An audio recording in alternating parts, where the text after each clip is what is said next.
పత్రికలో ఉదయకాలం కూడా ధ్యానం చేస్తూ వచ్చాం. పేతురు రాసిన పత్రికలో స్వామినాథన్ అని చెప్తా వచ్చాడు. ఇక్కడ తప్పు బోధలు ఉండటం వల్ల నా పేరుకి ఈ పత్రిక రాస్తూ వాళ్ళకి చెప్తా ఉన్నాడు, కొన్ని హెచ్చరికలు ఇస్తూ ఉన్నాడు. ఆ యొక్క అంత దినాల్లో ఈ తప్పుడు బోధలు ఉంటాయి కాబట్టి వాటిని గురించి మీరు జాగ్రత్తగా ఉండాలని వాళ్ళకు కొన్ని విషయాలు తెలియజేస్తా ఉన్నాడు. అందుకే 17 చూడండి, మీరు మధ్య భాగం ఉంది, మీరు నీతి విరోధుల తప్పు బోధ వలన తొలగింపబడి. ఇప్పుడు అక్క చెప్తా ఉంటే గుర్తొచ్చింది ఈ ప్రవచనాలే కాదు, ఇక్కడ అన్ని చాలా తప్పుడు బోధలు వచ్చాయి. నేను పనిచేసే ఒక ఆఫీస్లో మా కొలీగ్ ఒక సిస్టర్ ఉండేది, తను క్రిస్టియన్. వాళ్ళ చర్చిలో వాళ్ళ పాస్టర్ ప్రవచనం చెప్పినాడంట. ఏమంటే, నీకు పెళ్ళి అయితే లండన్ నుంచే ఒకడు వచ్చి పెళ్లి చేసుకుంటాడండి. అర్థమైందా? ఇప్పటికి పెళ్లి కాదు, ఇంకా చూస్తానే ఉంది, వాడు లండన్ నుంచి వస్తాడండి. అర్థమైందా? కాబట్టి దయచేసి ఈ దినాల్లో తప్పుడు బోధలు చాలా ఉన్నాయి. అర్థమైందా? చాలా ఉన్నాయి. ముఖ్యంగా ఈ ప్రవచనాలని ఇట్లాంటివన్నీ వాడు డబ్బుల కోసం చెప్తాడు. ఎవడు? పాస్టర్. అర్థమైందా? నేను వాడు ఎందుకున్నాడంటే తప్పు బోధల గురించి దేవుడు చెప్పినాడు, వాళ్ళు ఖచ్చితంగా నరకానికి పోతారు. ఎవరు? తప్పు బోధ చేసేవాళ్ళు. వాళ్ళు సాతాను సంబంధులు, వాళ్ళు దైవ సంబంధులు కాదు. వాళ్ళు దయచేసి అందుకోసమే మీరు స్థిరంగా ఉండాలంటే మంచి బోధ ఉండే దగ్గర మంచి సంఘంలో ఉండండి. ఇప్పుడు అక్క చెప్తా ఉన్నారు, అక్క కూడా అక్కడ ఇక్కడ లాస్ట్కి చర్చికి వెళ్ళారు స్థిరంగా కదా. ఈ దినాల్లో చాలా ఆకర్షణీయంగా కనపడతాయి. యవనస్తులు మీరు చెప్పేది దయచేసి మీరు వినండి బాగా. యవనస్తులు ప్రత్యేకంగా చాలా ఆకర్షణీయంగా కనపడతాయి. కొన్ని చోట్ల మంచి మ్యూజిక్ ఉంటుంది, ఇంకా రకరకాల విషయాలు ఉంటాయి. కానీ ఎక్కడైతే బోధ సరిగా ఉంటుందో అక్కడ ఉండండి, ఆ చర్చిలో ఉండండి. ఎక్కడైతే వాక్యము అందించబడుతుందో ఆ చర్చిలో ఉండండి, ఆ సంఘంలో ఉండండి. అప్పుడు మీకు క్షేమాభివృద్ధి ఉంటుంది. లేకపోతే అక్కడ ప్రవచనాలన్నీ నమ్మి జీవితాలు ఏం చేసుకుంటారు? వాడు చేసుకుంటారు. అది హైదరాబాద్లో ఒక ఆయన పెద్ద ఆయన ఉంటాడు, ఇక నేను ఆ పేరు చెప్తుంది, ఆయన గురించి తెలుసు మీకు, అర్థమైంది. ఆయన దగ్గర మాకు తెలిసిన ఒక బంధువు పిల్లోడు, ఆయన చర్చికి పోతాడు. ఆయన ప్రవచనం విని ఆయనకి ఇప్పటికి దాదాపు 1,500,000 సమర్పించినాడు. 1,500,000 సమర్పించినాడు. ఆయన ప్రవచనాలు ఇని ఆయన ప్రవచనం ఇస్తాడు. 1,00,000 ఇస్తే 2,00,000 అవుతాడు, 2,00,000 ఇస్తే 3,00,000. ఇట్లాంటి ప్రవచనాలు అది ఇది అని చెప్పి బయటికేమో వాళ్ళు పెద్ద సేవకులు, వాళ్ళ పేర్లు మారుమోగిపోతా ఉంటాయి. వాళ్ళు మీటింగ్లు పెడితే 1,000 మంది 1,00,000 మంది వస్తుంటారు. అది దయచేసి నేను చెప్తున్నాను, యవ్వనస్తులకు ప్రత్యేకంగా ఇది నాకు చాలా ఆకర్షణీయంగా ఉన్నాయి. చాలా విషయాలు చాలా చోట్ల ఆకర్షణీయంగా ఉన్నాయి. అంతేకాదు సమయం తక్కువ అని చెప్పి అక్కడికి పోవడం ఇక్కడికి పోవడం ఇన్ని చేయబాకండి. ఈ దినాల్లో ఎక్కడ మనకు సరైన బోధ ఉంటుందో అక్కడ వెళ్ళాలి మనం. భక్సింగ్ సావాసంలో ఎందుకు 3 మెసేజ్లు ఎక్కడైనా ఉన్నాయండి? ఎక్కడైనా ఏజెన్సీలో కూడా వేరే సంఘాల్లో ఎక్కడైనా చెప్తారా? 2 మెసేజ్ చెప్పేవాళ్ళు కూడా లేదు కదా, ఒకటే. కొన్ని చోట్ల అయితే ఇంకా మా ఒరిస్సా స్టైల్ ఏది ఓన్లీ కీర్తనే, అది ఓన్లీ కీర్తనే చదువుతారు, ఇంకేం చదువు. కాబట్టి మన సంఘాల్లోనే మినిమం 2 మెసేజ్లు, కొన్ని సంఘాలు అయితే 3 మెసేజ్లు. ఎందుకు ఇంత వాక్యం ఎందుకు అందిస్తా ఉన్నారు? ఎందుకంటే దేవుని రాజ్యానికి సరైన విధానంలో సిద్ధపరచడానికి. లేకపోతే దేవుని రాజ్యానికి సిద్ధపడలేదు. ఈ దినాల్లో ఎంతో మంది క్రైస్తవులు ఉన్నారు, కానీ వాళ్ళ సాక్ష్యాలు చూస్తే బాగలేదు. ఎందుకంటే వాళ్ళు తప్పుడు బోధల్లోకి వెళ్ళిపోయారు. అందుకే పేతురు ప్రత్యేకంగా ఈ పత్రిక, 2వ పత్రిక, మొదటి పత్రిక అంటే 2వ పత్రికలో ఆయన తప్పుడు బోధల గురించి ఎక్కువ కాన్సన్ట్రేట్ చేసి ఈ 3 అధ్యాయాలు రాస్తాడు. 3 అధ్యాయాలు ఆయన తప్పుడు బోధల గురించి రాస్తా వస్తాడు. చూడండి ఇక్కడ కూడా మనం చూస్తే రెండో అధ్యాయం, పేతురు రాసిన రెండో పత్రిక రెండో అధ్యాయము 1వ వచనం చదవండి. మరియు అబద్ధ ప్రవక్తలు ఎక్కడ ఉన్నారంట? ఇప్పుడు ప్రవక్త కాదు, ప్రవక్తలే ఉంటారు. ప్రవక్తలు ఇంకా చూడండి, మీలోను ఏమున్నారంట? అబద్ధ బోధకులు ఉంటారు. వీరు తమను కొనిన ప్రభువును కూడా విసర్జించుచు తమకు తామే శీఘ్రముగా నాశనము కలుగజేసుకొనుచు నాశనకరముకు భిన్నాభిప్రాయములను రహస్యముగా బోధించుదురు. నాశనకరముకు భిన్నాభిప్రాయములను ఏం చేస్తారంట? రహస్యముగా బోధిస్తారంట. ఇంకా చూడండి, మరియు అనేకులు వారి పోకిరి చేష్టలను అనుసరించి నడుతురు. అనేకులు వారి పోకిరి చేష్టలను అనుసరించి అంతే. ఈ మీరు రీసెంట్ గా ఒక వీడియో వచ్చింది, ఓ పాస్టర్ మీసాల గుర్రప్ప, ఎంతమంది చూసారు తెలియదు, పక్కా పోకిరి చేస్తారు. అర్థమైందా? పోయని ఎంతో పాట పాడినాడు ఆయన. చూడండి, అన్ని బైబిల్లో అన్ని క్లియర్గా ఉన్నాయి, అన్ని చాలా క్లియర్గా ఉన్నాయి. చూడండి ఏమన్నాడంటే, ఇంకా చదవండి, చదువున్నాను. మరియు అనేకులు వారి పోకిరి చేష్టలను అనుసరించి వీరిని బట్టి సత్య మార్గము ఏమవుతుందంట? అవుతుందే లేదా? ఆయన వీడియో తీసుకొని 100 ట్రోల్స్ చేస్తున్నారు క్రైస్తవుల గురించి. ఎంత వాక్యం ఎగ్జాక్ట్గా ఉంది. ఇవన్నీ లాస్ట్ డేస్ లో, అంటే అంత్య దినాల్లో జరుగుతాయని క్లియర్గా ఉంది. కాబట్టి ప్రియమైన వాళ్ళరా, దయచేసి మోసపోవద్దు. వాక్యం ఉండే దగ్గర వెళ్ళండి. ఎక్కడైనా ఏ సంఘంలో అయినా, నేను బ్రోడ్ సంఘం అనే కాదు, ఏ సంఘంలో అయినా వాక్యం ఉండాలి. వాక్యానికి ప్రాధాన్యత ఇచ్చే సంఘానికి వెళ్ళండి. వాక్యం చెప్పే సంఘానికి వెళ్ళండి.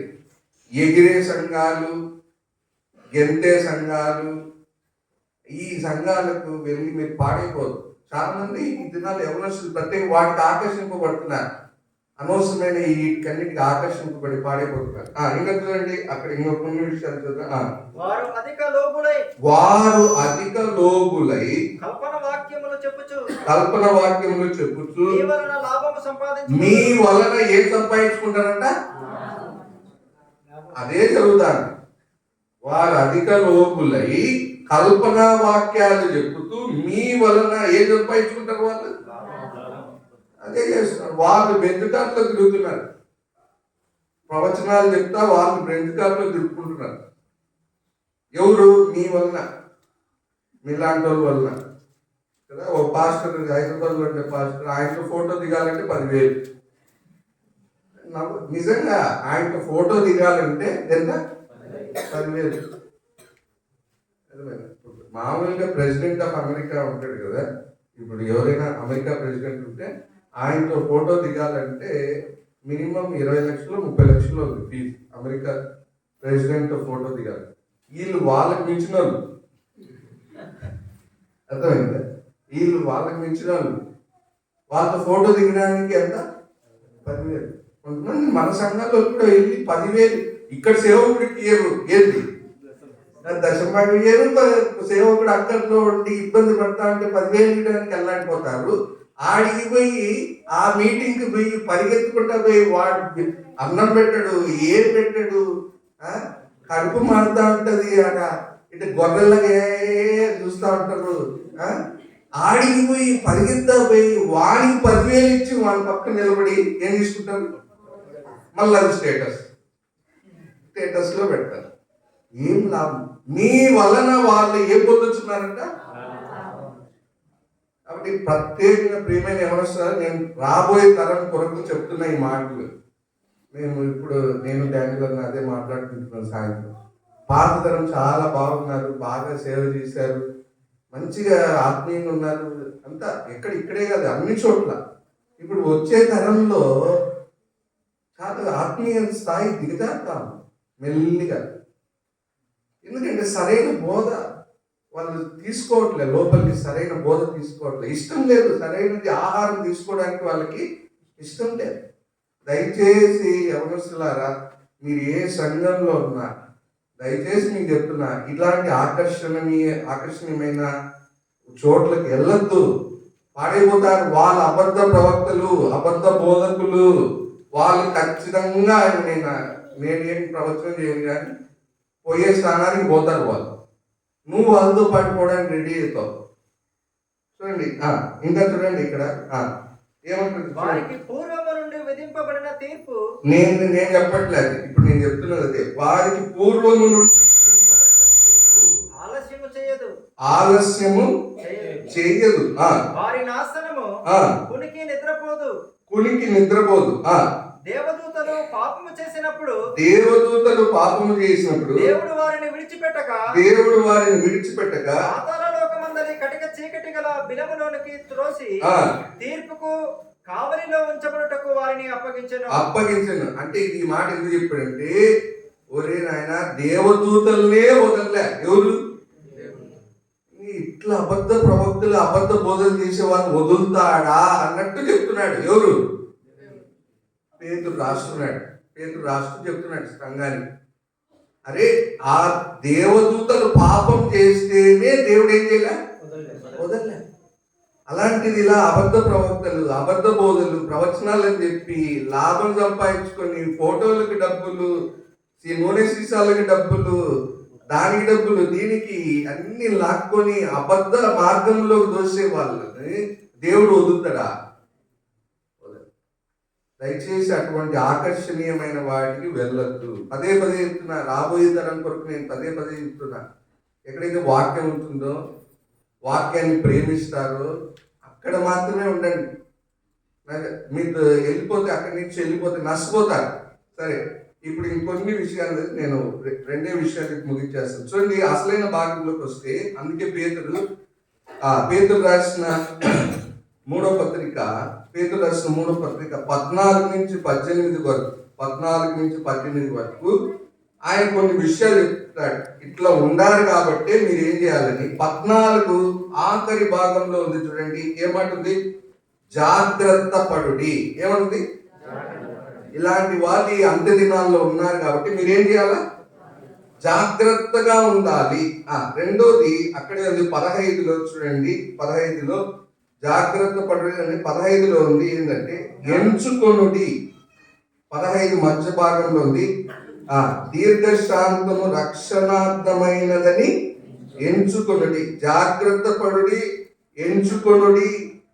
తర్వాత ఇంకొకటి చూడండి, 17లో ఆఖరి భాగంలో ఉంది చూడండి, కాచుకొని యుండుడి. ఏం చేయాలా? కాచుకొని యుండుడి. 18లో ఉంది ఏంటంటే అభివృద్ధి పొందుడి. 4 విషయాలు చెప్పాడు ఈ భాగంలో. 4 విషయాలు చెప్పాడు. మొదట ఏం చేయాలంట? జాగ్రత్త పడాల. జాగ్రత్త పడాల. రెండోది, ప్రభు యొక్క దీర్ఘశాంతం రక్షణార్థమైందని ఎంచుకోవాలా. అది మీ జ్ఞానం కలుగజేస్తుంది. తర్వాత మూడోది ఏంటంటే 17లో కాచుకొని ఉంటే. ఏం కాచుకోవాలా? మీకు కలిగిన స్థిర మనస్సును విడిచి పడిపోకుండా ఏం చేయాలా? కాచుకోవాలి. చివరిగా 4వది ఏం చేయాలంటే, ఆయన అనుగ్రహించే కృపా జ్ఞానంలో మీరు ఏం చేయాలా? అభివృద్ధి పొందాలి. ఈ 4 విషయాలు అక్కడ చెప్పాడు. ఇక్కడ గమనిస్తే జాగ్రత్తగా ఉండాలి, ఆయన ఇచ్చే ఆ దీర్ఘశాంతము, ఆయన చూపించే ఆ దీర్ఘశాంతము రక్షణార్థమైనదని ఎంచుకోవాలి. మూడోది ఏంటంటే, మీకుండే స్థిర మనస్సు నుంచి పడిపోకుండా మీరేం చేయాలా?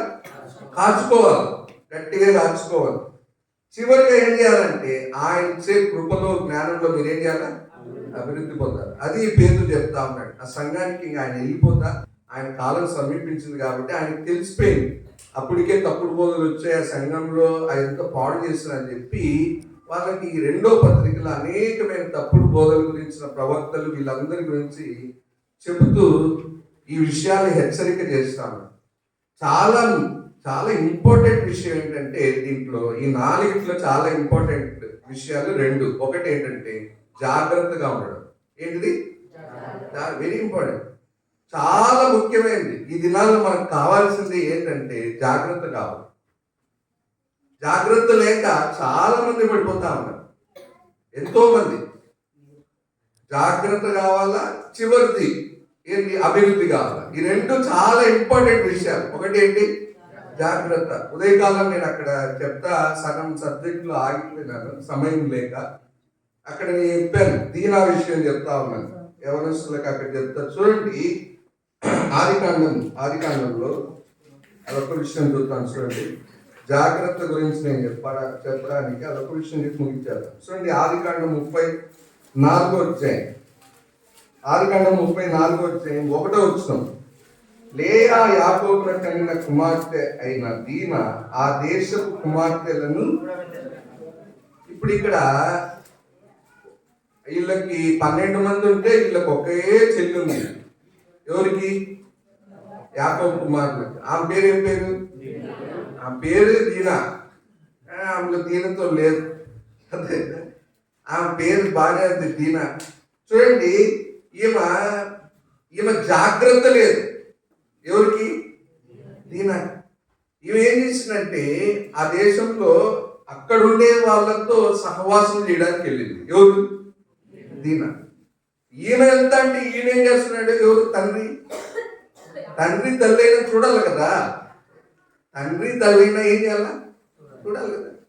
ఆయన వాళ్ళిద్దరు కూడా గమనం, వాళ్ళకు కూడా జాగ్రత్త లేదు. అందుకే చెప్తున్నా, జాగ్రత్త చాలా అవసరం. జాగ్రత్త లేకపోతే ఏం జరుగుతుంది? ఇప్పుడు చూడండి, జాగ్రత్తగా లేకపోతే ఏం జరిగింది? ఉదయకాలం చెప్పానైతే నేను డీటెయిల్గా చెప్పలేదు, సమయం లేదు కాబట్టి. 7వ వచనం చదవండి. 7వ వచనం. యాకోబు కుమారుడు ఆ సంగతి విని పొలముల నుండి వచ్చిరి. అతడు యాకోబు కుమార్తెతో సైనించి ఇశ్రాయేలు జనములో అవమానకరమైన కార్యము చేసెను. అది చేయరాని పని కనుక. అది ఏం పని అంట? ఏం పని? చూడండి, 2వ వచనంలో ఉంది. ఏం పని? ఆ దేశము హివ్వీయుడైన హమోరు కుమారుడగు షెకెము ఆమెను చూచి ఆమెను పట్టుకొని ఆమెతో శయనించి ఆమెను ఏం చేశాడంట? జాగ్రత్తగా లేకపోతే నీ జీవితం అవమాన పాలవుతుంది. నేనైనా సరే, ఎవరినైనా, ఈవెన్ నేను చెప్తున్నా, నా అనుభవంతో చెప్తున్నా. నేను జాగ్రత్తగా లేకపోవడానికి కారణాన్ని బట్టి మా కొలీగ్స్, నేను పనిచేసే కొలీగ్స్ దగ్గర అవమాన పాలైన. ఒకసారి అవమానం, దేవుని నామానికి అవమానం తీసుకొచ్చినండి. నేను నా అనుభవం చెప్తున్నా. వాళ్ళు నవ్వారు అసలు. దయచేసి చెప్తున్నా, జాగ్రత్తగా లేకపోతే మన జీవితాల్లో కలిగేది ఒకటే ఒకటి. ఏం కలుగుతుంది? అవమానపరచబడింది. దీన అవమానపరచబడింది. అంతేకాదు, అక్కడ రాశారు 7వ వచనంలో, అవమానకరమైన ఇశ్రాయేలు జనములు అవమానకరమైన కార్యం చేసి. అది ఏం పని అంట? అది జాగ్రత్తగా లేకపోతే చెయ్యరాని పనులు చేయాల్సి వస్తుంది. జాగ్రత్తగా లేకపోతే అవమాన పాలవలసి వస్తుంది. జాగ్రత్తగా లేకపోతే ఏమవుతుంది? ఆఖరికి చెయ్యరాని పనులు. ఈసారి గురప్ప చూసి ఆయన మొన్న ఇంటర్వ్యూ చేసినారు. నాయన ఏంది స్వామి ఈ ట్రోల్స్ ఇవన్నీ ఈ స్టోరీ అంటే, వాళ్ళు ఇంటర్వ్యూ చేశారంటే ఇట్లా కూర్చొని ఉన్నాడు. ఎవరు? ఏం చేస్తాడా? ఏమైపోయింది? అంతా అవమానం. జాగ్రత్తగా లేకపోతే అవమానం అండి. నీకు అవమానము, నీ దేవుడికి అవమానం, నీ కుటుంబానికి అవమానం, నీ సంఘానికి అవమానం, నీ చుట్టుండే వారికి అవమానం, అందరికి అవమానం. జాగ్రత్త లేదు. ఇది నాకు చాలా అవసరం. మనకు జాగ్రత్త చాలా అవసరం. ఎన్నో విషయాలు మనం ఎంతో అజాగ్రత్త. అందుకే పేతురు అన్నాడు అక్కడ, జాగ్రత్త ఉండండి, తప్పిపోవద్దు మీరు. అజాగ్రత్తగా ఉంటే చాలా నష్టపోతారు మీరు అని చెప్తా ఉన్నాడు. కాబట్టి ప్రియమైన వాళ్ళ, ఇక్కడ ఈ దీనా ద్వారా మనం నేర్చుకోవాల్సింది ఏంటంటే జాగ్రత్త కలిగి ఉండాలి.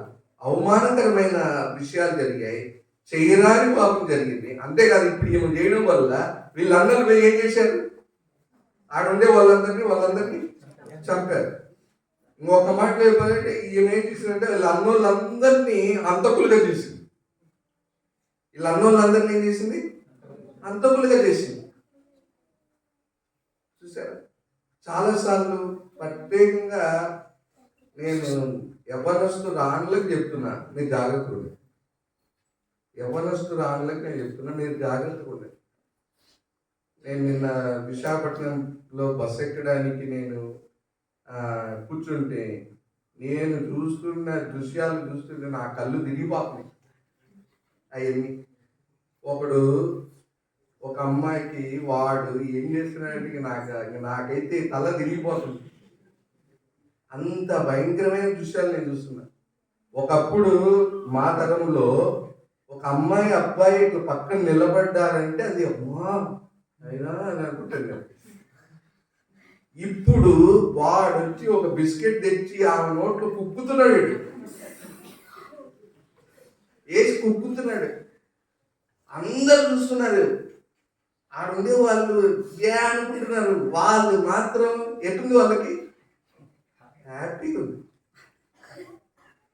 హ్యాపీగా ఉంది.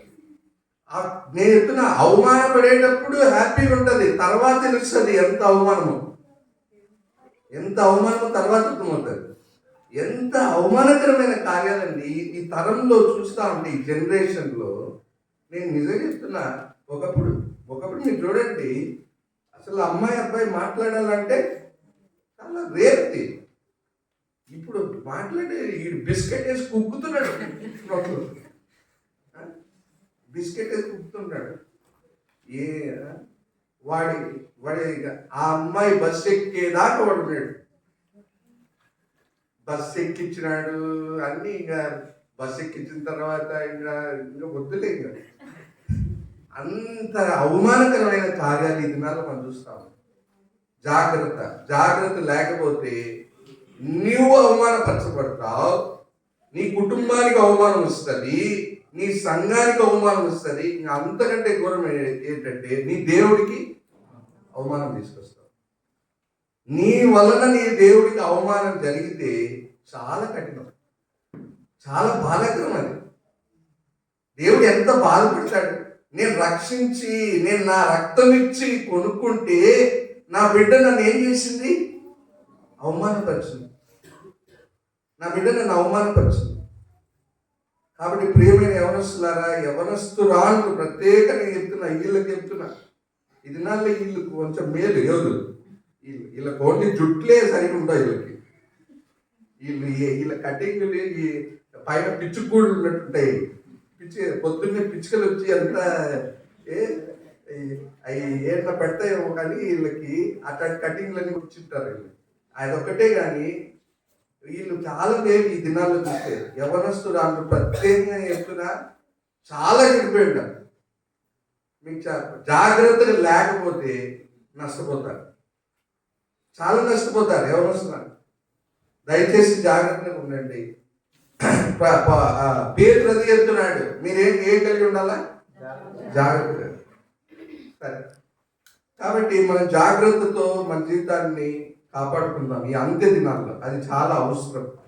కాబట్టి మనం అందుకే ఒక్క మాట హెబ్రీ 2:1 పౌలు అంటాడు, కావున మనము వినిన సంగతులను విడిచిపెట్టి కొట్టుకొని పోకుండానట్లు వాటి యందు మరి విశేష జాగ్రత్త కలిగి ఉండవలెను. వాటి యందు మరి ఎలాంటి జాగ్రత్త అంట? విశేష జాగ్రత్త. ఇన్ని విన్నావు. ఇప్పుడు 2 దినాలు అయిపోయింది. దేంట్లో? పీరియడ్స్లో, యూత్ క్యాంపులో.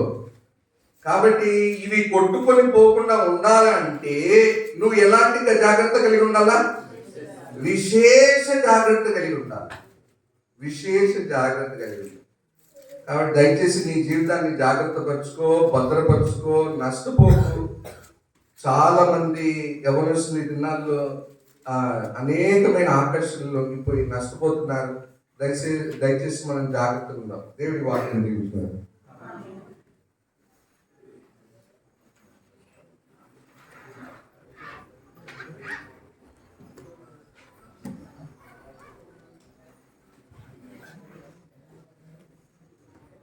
ప్రార్థన చేసుకుందాం.